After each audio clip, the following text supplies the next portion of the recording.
Hello 8th class, welcome to YouTube channel. बेटा, आज हम इस वीडियो में हिंदी ग्रामर का लेसन 22 पढ़ेंगे। और इससे पहले हमने 20 चैप्टर किया था, तो 21 चैप्टर जो है वो उसको हम काट देंगे, वो सिलेबस में नहीं है आपके इस बार। तो आज हम इस वीडियो में 22 चैप्टर करेंगे, जिसका नाम है वाक्य तथा वाक्य के भेद और प्रभेद। अब वाक्य के बारे में तो हम स्टार्टिंग में पढ़ चुके हैं, पर आइए इसमें हम वाक्य और वाक्य के भेद और उसके प्रभेद कौन कौन से होते हैं उसके बारे में हम जानते हैं। तो सबसे पहले हम जानेंगे वाक्य के बारे में, यानी कि सेंटेंस के बारे में। हम अपने मन की बातों, विचारों तथा भावों को दूसरों तक पहुंचाने के लिए वाक्यों का प्रयोग करते हैं। जैसे बच्चे क्रिकेट खेल रहे थे, लड़कियां नाच रही हैं या नृत्य कर रही हैं, तेज आंधी चल रही है। तो इसमें क्या है, जैसे बच्चे, क्रिकेट, लड़कियां, ये सब जो है वाक्य के अंश नहीं कहे जा सकते, क्योंकि इन अंशों से कोई भी बात पूरी तरीके से स्पष्ट नहीं हो रही है। इसका कारण यह है कि इसमें क्रिया पदबंध नहीं है, यानी कि कार्य नहीं हो रहा है। क्रिया के बिना वाक्य नहीं बनता। वाक्य में कम से कम एक क्रिया का होना आवश्यक होता है। अब वाक्य की परिभाषा क्या होती है?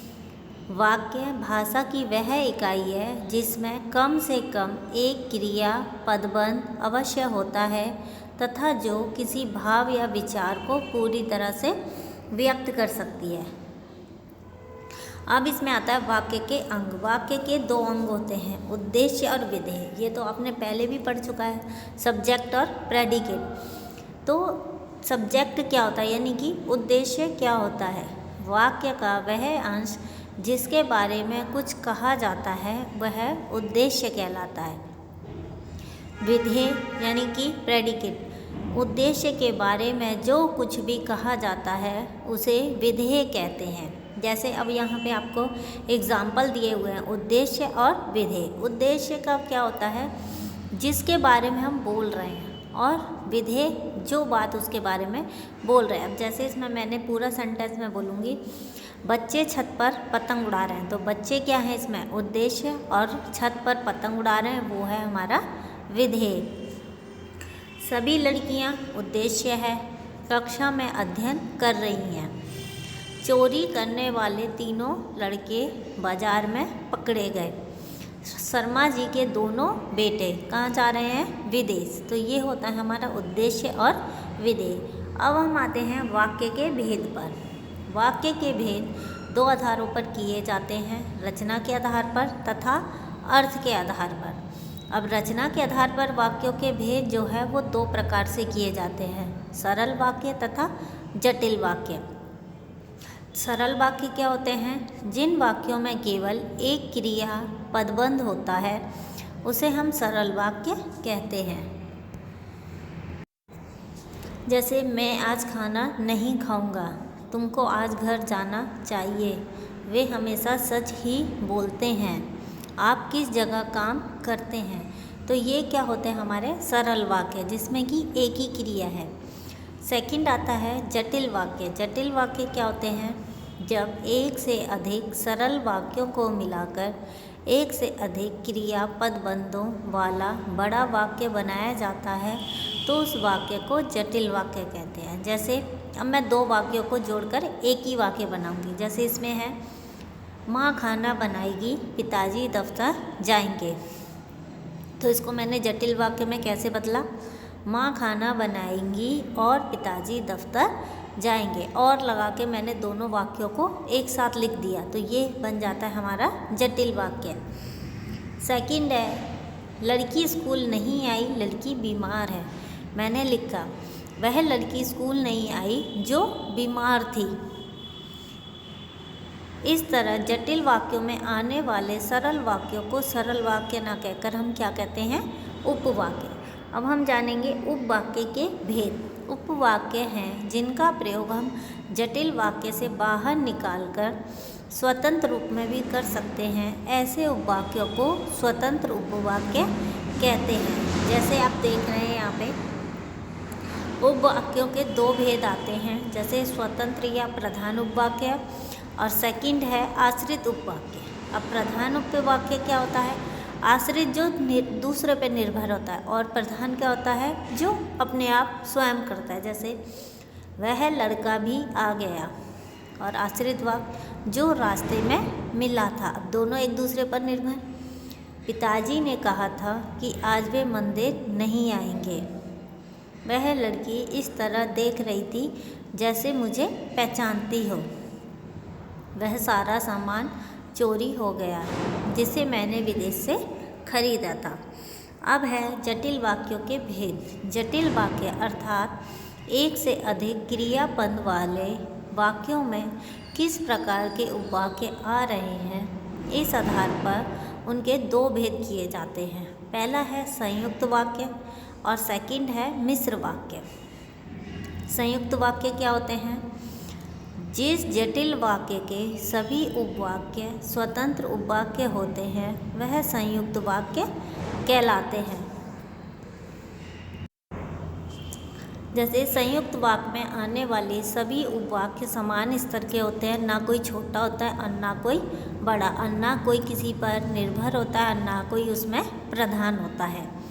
संयुक्त वाक्य के सभी उपवाक्य प्राय समुच्चयबोधक अवयवों से जुड़े रहते हैं। जैसे आप एग्जाम्पल में देखेंगे, इस कमरे में कक्षा चलेगी और उस कमरे में फिल्म दिखाई जाएगी। अब दो वाक्यों को एक साथ जोड़ दिया किसने? और ने। वह तो यही रहेगा पर आपको नौकरी छोड़नी पड़ेगी। तुम यहाँ रुकोगे या मेरे साथ चलोगे? कल तेज बारिश आई इसलिए मैं निकल नहीं सका। अब आता है हमारा सेकंड मिश्र वाक्य। जिन जटिल वाक्यों में एक प्रधान उपवाक्य होता है तथा अन्य उपवाक्य उस पर आश्रित होते हैं, तो ऐसे जटिल वाक्यों को हम मिश्र वाक्य कहते हैं। जैसे प्रधान उपवाक्य।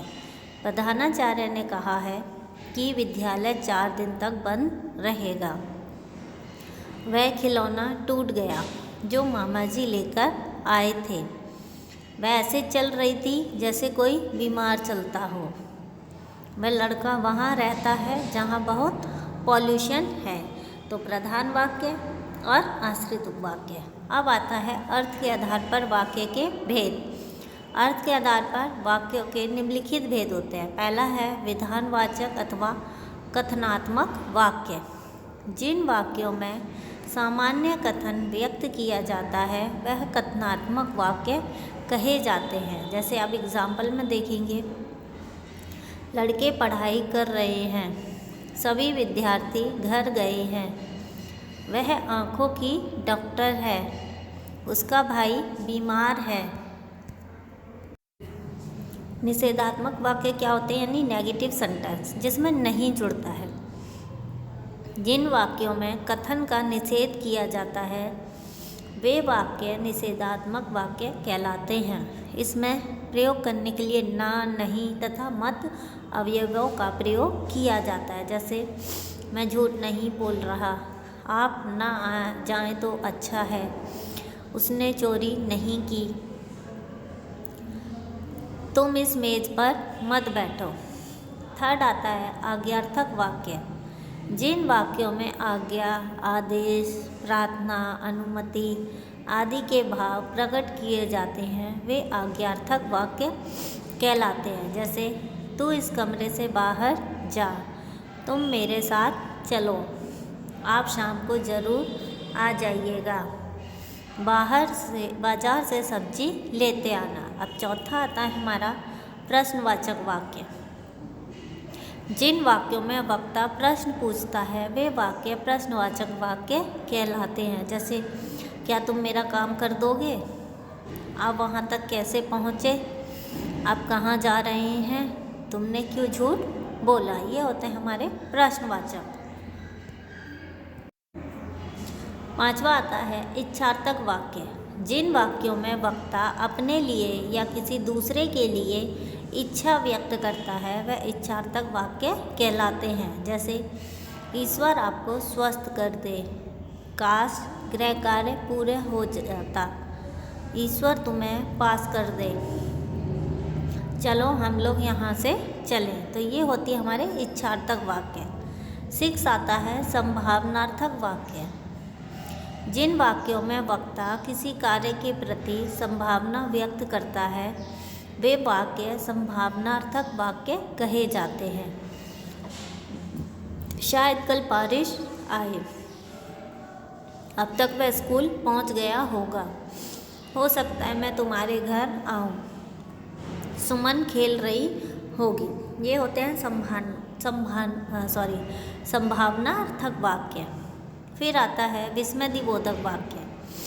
जिन वाक्यों में वक्ता विस्मय, आश्चर्य, घृणा, प्रेम, हर्ष आदि के भाव व्यक्त करता है वे विस्मयदिबोधक वाक्य कहलाते हैं। जैसे ओह कितनी सुंदर जगह है यह, हाय मैं मर गया, वाह तुमने तो कमाल कर दिया, उफ कितनी गर्मी है आज।